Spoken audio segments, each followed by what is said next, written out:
Immerse in the shadows of the ancient pyramids, where whispers of a curse echo through the ages. Let's journey back to a time when the mighty pharaohs ruled Egypt, their divine status unchallenged, their power absolute. To protect their journey into the afterlife, they built grand tombs filled with treasures, their walls inscribed with sacred texts and curses, meant to deter those who would dare disturb their eternal rest. In the heart of these pyramids, the belief in an afterlife was not just a comfort, it was a certainty. The ancient Egyptians lived their lives in anticipation of the next, meticulously planning their passage into eternity. And central to this passage were the pyramids, the final resting places of the pharaohs, designed to safeguard their journey into the afterlife. However, these sacred tombs were not left unguarded. To deter robbers and protect their worldly treasures, the Egyptians placed curses on their tombs, inscriptions warning of dire consequences for those who would dare disturb the pharaoh's rest adorned the walls of these ancient structures. Let's listen to one such curse, found on the tomb of the pharaoh Khenti. As for all men who shall enter this my tomb, impure, there will be judgment, an end shall be made for him. I shall seize his neck like a bird. I shall cast the fear of myself into him. Chilling, isn't it? The power of these words, etched in stone thousands of years ago, still resonates today, evoking a sense of dread and awe. Historians and Egyptologists believe that these curses served a dual purpose. Not only were they meant to scare off potential grave robbers, but they also held religious significance, their words invoking the wrath of the gods should anyone dare to violate the sacred space. These ancient warnings still haunt us, but were they mere threats or something more sinister? As we delve deeper into the legend of the pharaoh's curse, we'll explore the mysteries and the science behind this ancient belief, challenging the line between history and myth, truth and superstition, so buckle up, the journey is just beginning. In 1922, a discovery stirred the sands of time and brought the legend to life. In the silence of Egypt's Valley of the Kings, a small inconspicuous entrance was found. This entrance, hidden beneath millennia of dust and sand, was the gateway to the tomb of the young pharaoh Tutankhamun. The world held its breath as British archaeologist Howard Carter peered into the tomb for the first time. His trembling voice echoed through the ages as he whispered, "I see wonderful things." The tomb was a treasure trove, filled to the brim with golden artifacts, intricate jewelry, and the young pharaoh's mummified remains, all untouched and perfectly preserved. The discovery sent shockwaves around the globe, sparking a worldwide fascination with ancient Egypt. Yet, as the world reveled in the excitement of the find, a shadow fell over those connected to the excavation. Lord Carnarvon, the man who had funded the expedition, died suddenly in Cairo just a few months after the tomb's opening. The cause? A mosquito bite, followed by a razor's cut, leading to a deadly infection. Newspapers were quick to link his death to the curse of the pharaohs, the legend suddenly seeming less like a myth and more like a chilling reality. The pattern continued. Over the next 7 years, more than 20 people associated with the excavation met untimely ends. Some died of natural causes, others fell victim to freak accidents. Each death fueled the fire of speculation and fear.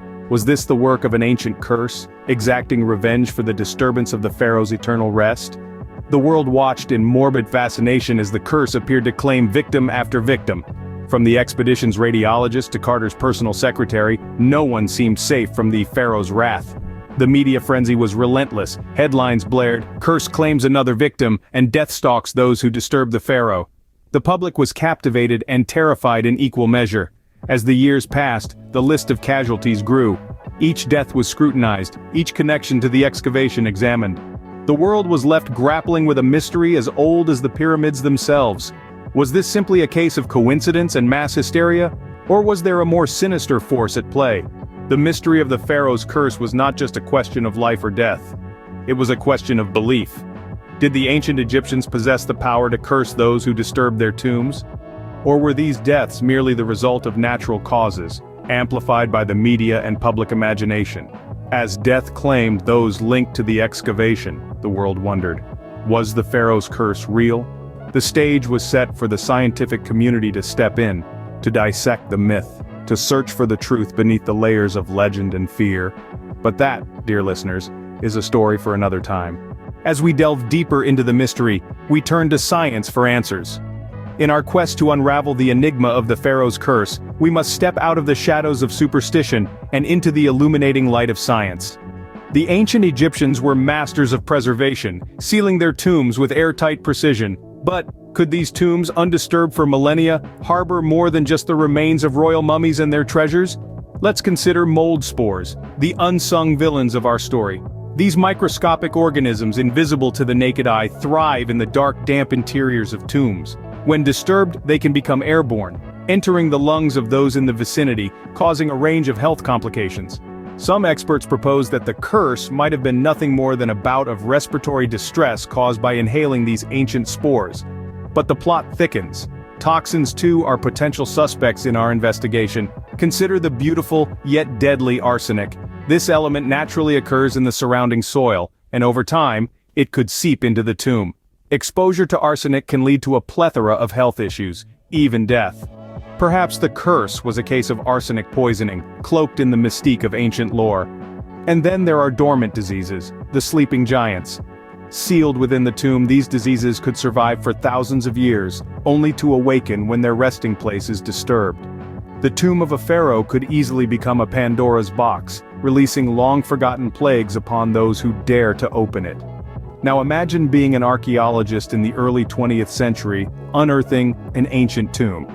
You're not equipped with the knowledge we have today about mold, toxins, or ancient diseases. You start experiencing unexplained health issues after entering the tomb. Wouldn't you too believe in the curse? To lend credence to these theories, we present the views of experts in the field. Microbiologists, toxicologists, and medical historians weigh in, providing insights into how these natural phenomena could have been misinterpreted as supernatural curses. Their explanations, grounded in years of research and scientific understanding, provide a plausible alternative to the mythical curse. As we navigate this labyrinth of possibilities, we must remember that science does not diminish the allure of ancient Egypt. Instead, it adds another layer of intrigue, another dimension to the story. It bridges the gap between the past and the present, allowing us to better understand the world of our ancestors and the challenges they faced.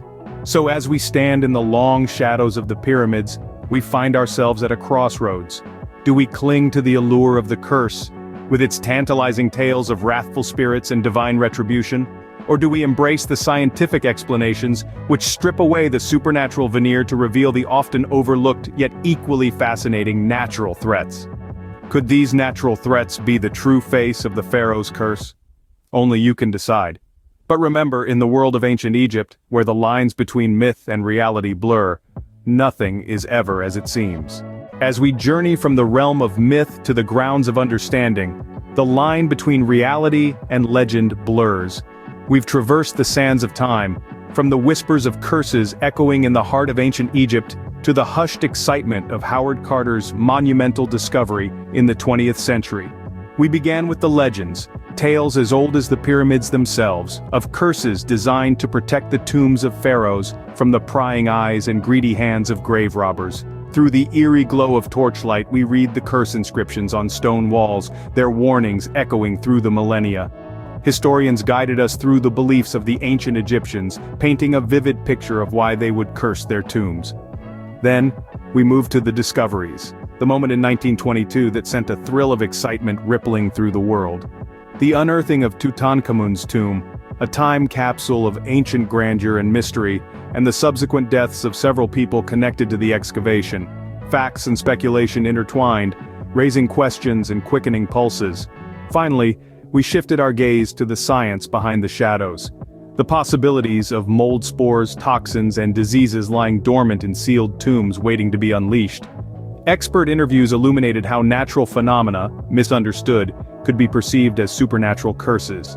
From cursed inscriptions to the thrill of discovery, from the chill of unexplained deaths to the clarity of scientific explanation, we've journeyed through time and across the shifting sands of truth and myth. The curse of the Pharaohs, once shrouded in mystery, now stands under the scrutiny of modern understanding. Yet, as we stand at the crossroads of history and legend, the question remains, what do you believe? Does the Pharaoh's curse exist as a truth veiled in myth, a warning from the ancients that transcends time? Or is it a myth veiled in truth, a tale spun from misunderstandings of natural phenomena? As we lift the veil on this ancient mystery, we leave you to ponder. Is the Pharaoh's curse a truth veiled in myth or a myth veiled in truth?